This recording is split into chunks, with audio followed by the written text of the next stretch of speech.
Yeah, how'd you get into the QB show? Okay, so Let's start with so I met Bobby Stroop back in 2017. He opened up APEC in Fort Worth, and I was on a shoot in New York for a buddy doing some work for his gym, and one of the people we were photographing was a Nike trainer, and so I was just talking to her. You talk to everybody. She was like, "Oh, I got a friend opening a spot in Fort Worth." I was like, "Oh, cool." She's like, "I'll connect you guys." And it turned out to be Bobby. So I meet Bobby a couple weeks later, and he's getting close to opening APEC. He's the Mahomes guy, right? Yep. Yeah. He's Bobby. Trains Mahomes. They had come from Tyler, but they were opening the gym that I first started going to back in 2017. That was their first place. It's still the only place in DFW. Was he connected with Mahomes at that point? He's connected to, since they were 9 in Tyler. Their spot was coming from out in White House, Tyler area. Okay. Yep. So I got connected with Bobby, and the way I looked at it, I was like, I just told Bobby, like, I'll just come in and shoot for you. Like, again, I wasn't asking for money because in my head I was like, okay, well, if I'm shooting like with a guy who's training professional athletes, and at the time, he had like Josh Tomlin, his pitcher at the Indians at the time. Like Syndergaard was in there fairly often whenever I was there. That was after. So I mean, at the time he had like AJ Minter, but Minter was still in like AA. Michael Kopech, a couple of those guys, but they were all still in minor leagues, so they weren't even like in the bigs yet. And the way I looked at it, I was like, man, if I want to get into sports, legit sports, then if I'm shooting for Bobby, maybe at some point somebody walks through the door who's like a bigger name, and if I shoot the right thing, I'll get the right opportunity. Yeah. And sure enough, off season rolls around in Patrick's second year, meet Patrick, and he wasn't Patrick at the time, and just did stuff for them. I'd give him photos and video and be like, you want to post them? Great. If not, no big deal. And that kind of started that whole thing. So fast forward to, 2022? We do a lot for Patrick, birthday parties, family photos, whatever they need. Became close with his marketing agent, her name is Jacqueline Dahl. She runs all of his marketing stuff. And so they get pitched from Peyton to do quarterback, this first time. And, they go back and forth on negotiations, and, Patrick obviously has this list of things to say yes.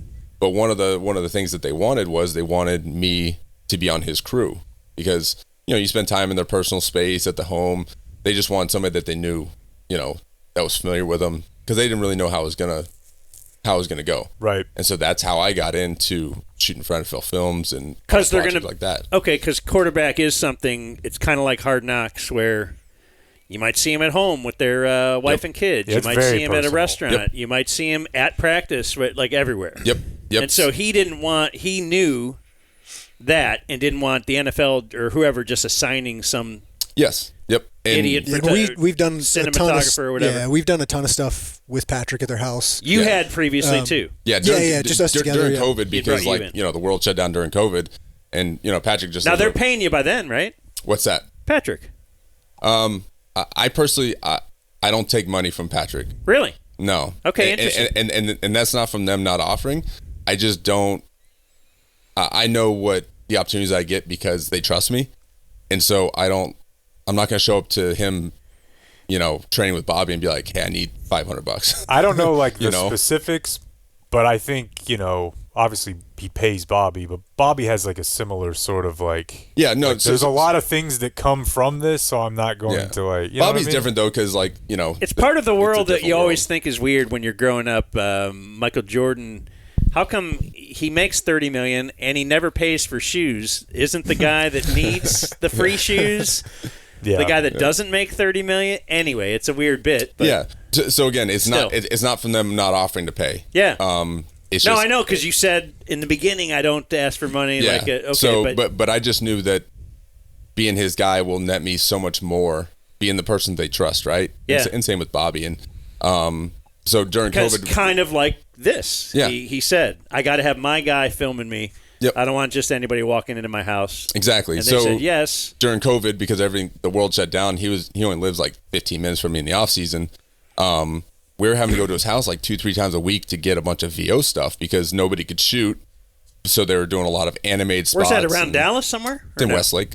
In Westlake? Yep. Or what's his address? Yeah, he's actually building a new spot, so he don't have an address right now. Okay. But yeah, so COVID kind of really accelerated everything.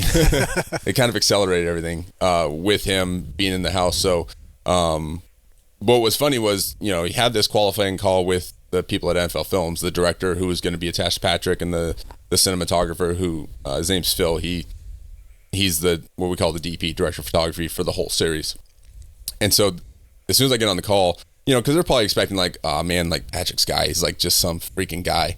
And so anyway, we get on the call and they're like, hey, we looked at your website. So you do this for a living. And I was like, oh yeah. They're like, oh, perfect. Dude, you know what that is? That's because they deal with that. Oh, 100%. That's because there's a million dudes who are like, yeah, my boy's got a camera. Yep. Yeah, okay. Yeah. He's going to be the one who shoots everything. They were very happy. They were thinking they were going to have to train you. Yeah, and most NFL players have a dude with a camera. Not most NFL players, a lot of them. Like Micah's got a dude with a camera. Well, you guys heard us talking about, you might have heard like the Trayvon documentary that he put out. Same exact thing, yep. Friend with a phone. It's just a guy with a gimbal. You can tell that it's not. Yeah. There's no plan. It's just film. Yep. And so that was was funny. Cool. That was a qualifying thing. I mean, like during the call, there's like, hey, would you want to shoot other stuff for us? I was like, yeah. But so anyway, that's how I got introduced into football, like shooting NFL football, because shooting NFL football is one of the hardest sidelines to get on. You either shoot for a team, you shoot for NFL Films, or you shoot for the NFL directly. And that's pretty much it. So, that really So with the QB series, are you not, is any Patrick stuff we see coming from you? Like, not only at home, but? Almost all of it. All of it. So you go to the game, hey, go to the game this weekend, and you're just trained on Mahomes? Yeah, so when you're doing a series like quarterback, it's what we call shooting a wire. So when they get wired up, when you're shooting a wire, you don't ever take your camera off of that person who's wearing a wire. From the minute they step out in their pads, you're rolling the entire time. Like you don't cut, you don't nothing. So because like that audio is kind of useless without they won't even listen to it if there's not a video. Yeah, that makes sense. If there's not a clip attached to it, they won't even listen to the audio. So even if you're just looking at nothing, you're leaving the camera running. So it's pretty exhausting shooting a wire, because you literally, the second they walk out, you're rolling and you're on them at all times, and you're changing positions, you're going, different lenses, different situations, but you're on them the whole time. But the coolest part shooting a wire for a quarterback is you get to listen the entire time. So you hear everything. In the huddle, everywhere? Everything. You hear everything. It's the coolest way to experience a football game, because you're literally like, I did a Stephon Gilmore wire one time, and it's so boring because Stephon don't talk. Yeah, of course. And then he's in coverage, so it's just him running and then back, and then running and then back. Versus like quarterback, quarterbacks, he's doing everything, right? He's talking to the OC on the sideline about play calls that are working, that's not working. You got a good Mahomes imitation? No, I can't do it. I'm trying to think in my head what that would sound like. No, I can't do it. Yeah, but so I mean it's the coolest way to experience, because you're just hearing everything, and the trash talking is it both of you legendary. guys? Some of the stuff, he was on quarterback a lot more than I was. Oh, okay. Yep. Yeah. He was on for a couple things. Yeah, I was on for some stuff. A lot of it. But you're Mahomes guy. I didn't know if you had like you were trained on his family in the stands or something, because you'll see that in there. No, I did some audio for some of the stuff. A lot of the off the field stuff, more than in game stuff. Okay. Mostly because with the in game stuff with the wires, putting a mic on a quarterback's pad or any NFL player's pads is a pretty extensive process. Yeah, you can't get it wrong. Things can't go wrong with that, right? Especially something like this where a quarterback is they only have to say yes one time a year, right? That was the deal. I mean, the NFL, everyone's technically obligated to wear a wire one time a year. Yeah.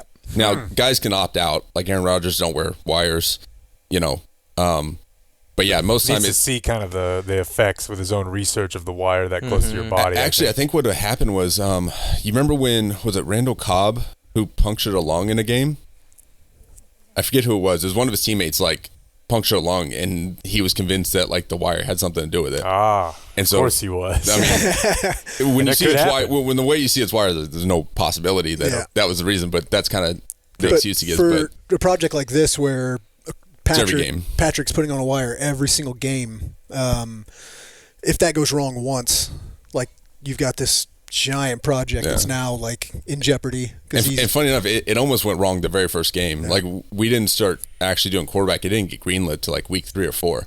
So the first game that we wire him it was Monday night against the Raiders, the famous like I'm here. That was like the first game that he was wired, and it was like right as the second half started, he gets tackled, but like he gets pulled from behind, And the way that the wire is put on, it's like this metal shim, and then the mic that's covering the mic, and it's all taped up. But somehow the guy had got the lip of the shim and like bent it. So now the shim is like sticking out this way. So it's like his jersey is like hung up, and he's literally comes to the sidelines like, "Get this effing thing off me!" And we're like, "Oh man, like no, my God, please!" Like first game, right? We're like, "Oh my God, we're gonna lose the wire for the rest of the season."